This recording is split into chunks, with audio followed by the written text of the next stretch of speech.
It's that exciting time of year again for the video games industry where all the major publishers and manufacturers show us their hands on the projects they've been working on and keeping under wraps. Although keeping under wraps may as well be a turn of phrase considering all the leaks oozing their way out to the public over the past few weeks now.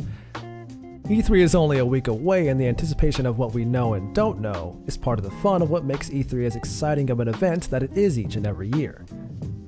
And while the event itself may have lost a bit of its luster, with all the many gaming events that happen over the course of each year, there is still something to be said about one major event that brings everyone together and gets people talking and speculating. And speculation is part of the excitement of E3, which then leads to people trying to predict what might be shown, which then leads to what this video series is all about: E3 predictions. This year, the press conferences are kicking off earlier than last, with EA leading off on Saturday, followed by Microsoft and Bethesda on Sunday, Square Enix, Ubisoft, and Sony on Monday, and concluding the press events with Nintendo on Tuesday.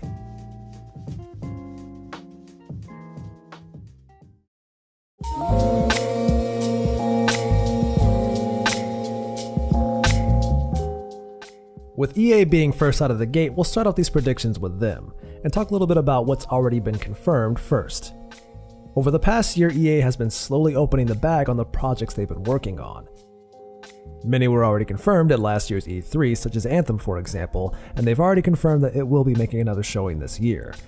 Probably the only confirmed game from them that I'm excited for, in all honesty. There have been talks of the next Dragon Age title, which was more of a reactionary measure to the fallout that was the not so well received Mass Effect Andromeda. Battlefield 5 had an early reveal just before E3 to formally announce the game and show off its setting, which is World War II. It has been a hot topic of debate as of late for reasons a quick Google search will fill you in on. Then there's the obvious flagship sports titles like Madden and FIFA, which is an every year expectation. And this is what we know so far in regards to what they're working on and plan to show. But let's get into my predictions of what we could see and why. I suppose I should get out in front of this by saying that this is all speculation on my part. None of these predictions are confirmed, nor do I have any sources telling me about them. This is all based on what I know and would like to see. With that out of the way, I'm going to throw down by saying that we won't be seeing the next Dragon Age this year. With BioWare hard at work on a game as massive and as ambitious as Anthem, I see its development being an all-hands-on-deck situation as they want to nail it as much as possible. Especially after what happened with Andromeda. At the very least, I could see a teaser to confirm its development, and perhaps even the actual name of it, but I honestly think it's too early for anything major about it. Next up, the Star Wars Adventure Project. It's been long since known that EA has had several Star Wars projects underway even before Battlefront 2 was announced. And with many years past and only small glimpses of it, we still have no idea what this thing is exactly, outside of it being a single-player, story-focused Star Wars game. No one knows if it's the revived Star Wars 1313 game they showed off many years ago and then cancelled, but it certainly has me curious about what it is, and I hope to hear more about it at E3 this year. Although honestly, they might be too afraid to show off another Star Wars project so soon after the Battlefront 2 debacle, and Disney not being too happy with them about it.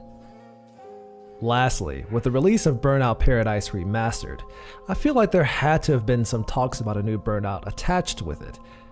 And while chances of this happening are pretty slim when looking at what happened to the recent Need for Speed, in my heart of hearts, it speaks for a new Burnout. Call it my far-fetched prediction. When it comes to the number of IPs that EA has under its umbrella, the amount in which they're willing to actually make new games for, or even revive, is somewhat small. Hence why this prediction list was so small at the end of the day. EA is not known for having the most surprising press conferences when it comes to E3, so expectations for what could happen are usually pretty grounded. But it doesn't stop me from wanting to see them do a little more with what they have instead of playing the safe card that they've done year after year. And with the amount of leaks ahead of E3 that continue to happen as of this video, the amount of possible surprises shrinks just a little more each day. And with that, we conclude our EA predictions. Let's move on to Microsoft.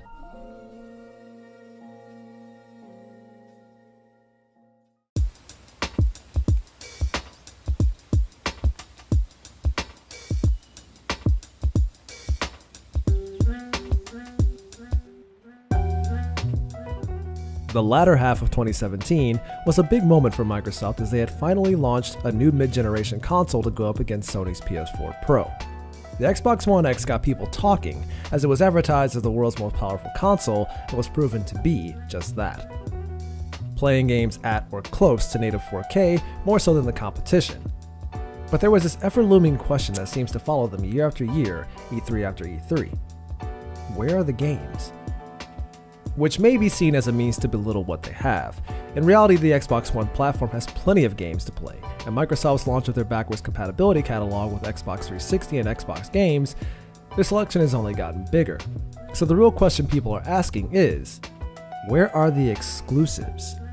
For this year's E3, Microsoft has been talking up what they have in store to build up anticipation, and if that Walmart Canada leak is anything to go by, they definitely have some goodies to show this year. So let's first get right into talking about the knowns for Microsoft at this year's E3.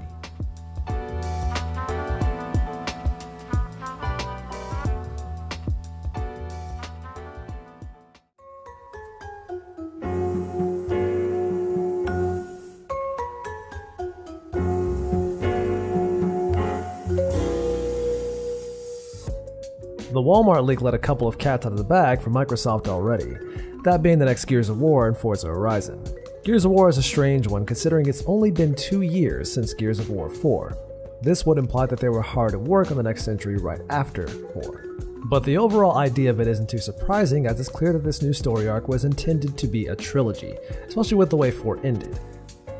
Forza Horizon is another one that's not too surprising with the release patterns of Forza games over the years, alternating Forza Motorsport and Forza Horizon each year, with Forza 7 launching last year. Horizon would be this year if the pattern is consistent. Next up, Remedy's next project, what they're calling Project 7, or P7. Nothing has been confirmed about what this game is specifically, but they did provide a tech demo for Nvidia's new RTX technology, which is probably made with the assets from the game itself. And with Remedy's history, it's probably a shooter of some sort. Whether it's a sequel to Quantum Break or not, we'll have to wait and see. Microsoft has done a pretty decent job of keeping their cards close to their chest, even with all the leaks so far, hence why there's so few knowns. But with that, let's get into these predictions. When thinking about what Microsoft could show us, there's quite a list, but there's also a lot of what they should show us at this point. Take Crackdown 3 for example, a game that has been in development for what feels like the turn of the century at this point. It's a game that has seen plenty of delays even while seeing some rather polished looking footage of it, but it's still unknown whether or not they can capture what made Crackdown great to begin with. Impressions from people that played earlier builds of Crackdown 3 weren't particularly glowing, and it was shortly after that that a delay was announced. It's been over a year since then, and with the launch of the Xbox One X and the need to show off what the console can do, Crackdown 3 could be the game to do just that. Which is why I predict we'll see more of it at this year's E3, along with a release date at last. Next up on the predictions menu, Halo. Now, hold on a minute, this isn't in regards to Halo 6. 343 has told everyone that their plan right now is to focus on fixing up the Master Chief Collection. But the question is, why the refocus on something that came out over 3 years ago? My prediction? A PC release is in the works, and what better way to boost up Microsoft's Game Pass service than to have all 4 Halo games in one place and be able to play them anywhere. That will leave them with just Halo 5 to make happen, and just in time for a Halo 6 announcement shortly after. Crazy, far-fetched, I know, but what if? Let's talk about that new Fable from Playground Studios for a moment. Simply put, we'll get an official announcement for it at E3, maybe a reveal trailer if we're lucky. The Fable fan of me would be happy with just that, honestly. Lastly, Alan Wake 2. Because I need this. And with that, we're brought to the conclusion of our Microsoft E3 predictions. Not a whole lot to expect, as once again, there have been plenty of talks ahead of time, and Microsoft is still a big mystery when it comes to what kind of games we're going to get that might not be announced elsewhere, especially if they're third party. But they have been known to surprise us before, and I imagine that's still being the plan for this year. People want games, people want exclusives. The question is, will they deliver? Once again, I'd like to cap this off by saying that these predictions are purely based on my own speculation and not from inside or outside sources. If any of these happen to be right, it's by coincidence and nothing more. And if they're wrong, then that's the fun of predictions, right? So with that said and done, let's get right to our third event of the show, Bethesda.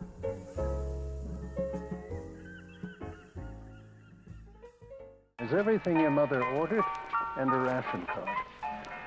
And here's a Lockrich Snicket just for you. Wow. Gee, thanks, Mr. Wilson.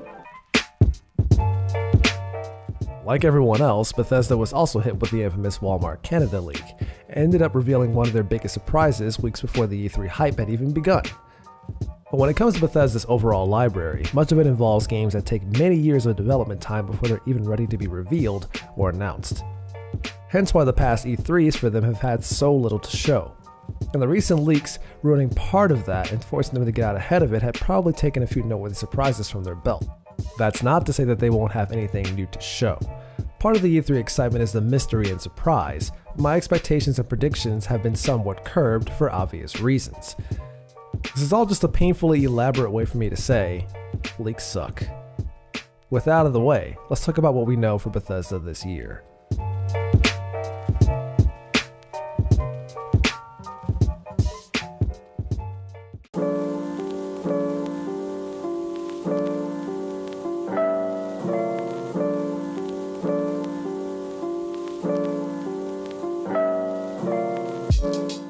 First up, the Walmart leak revealed something straight out of left field.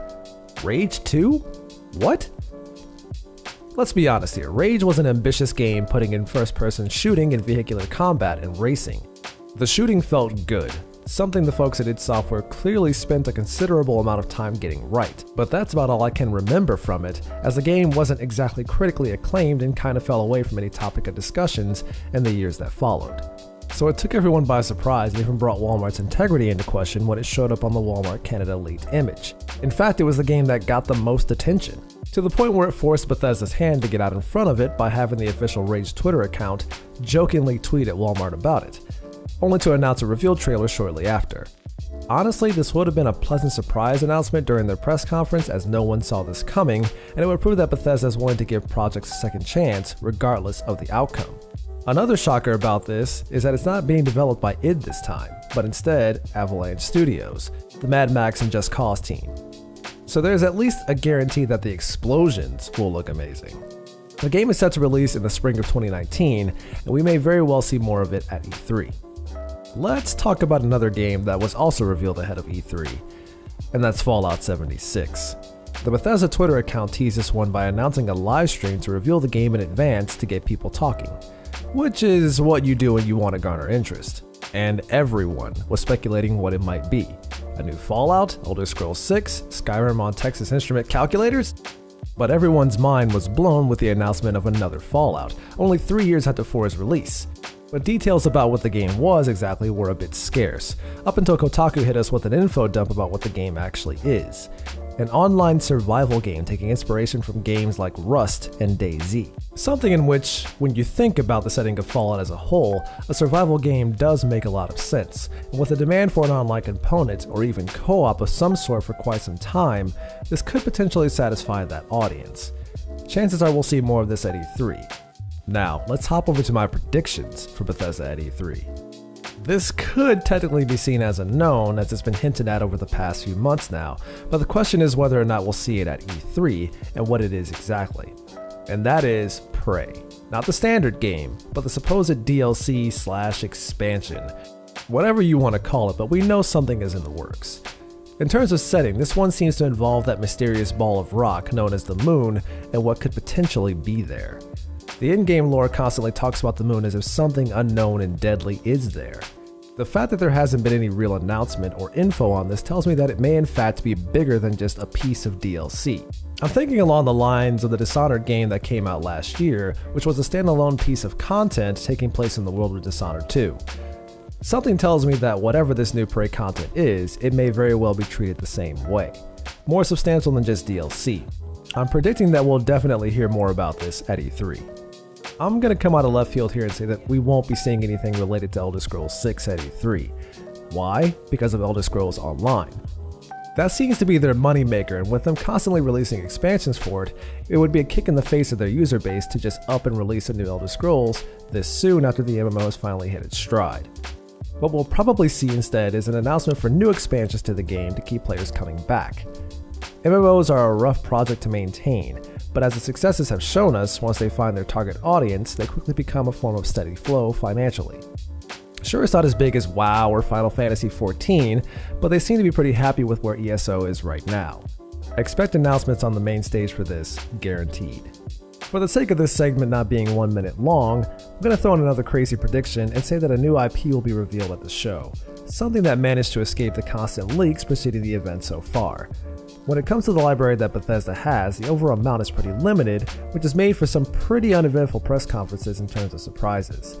But if they're going to start trying to flesh that out, now would be the time to do so, considering all their major franchises have had their big releases over the last year or so. So I'm sticking with my guns and saying that a brand new IP will be shown. Not really shocking, I know. And that brings us to the end of yet another set of E3 predictions. Bethesda is always a mystery in terms of what they bring to the table at E3 because we don't fully know what they own or the chances they're willing to take. Would I have wanted a new Doom announcement? Absolutely. But anything that it is working on themselves usually gets shown or announced at QuakeCon before later shown at E3. So that's out of the question. And the Fallout 76 demonstration, which is sure to happen, will be interesting to watch to see just what the game actually is in motion. It's a shame so much has leaked out in advance, but perhaps this is a testament to what E3 has truly become over the years. If you have any games you'd like to see from EA, Microsoft, or Bethesda, feel free to comment below, and if you enjoyed the video, perhaps leave a like to let me know. As always, this is Corrupt Ronin telling you to stay sharp, assassins, and I'll see you next time.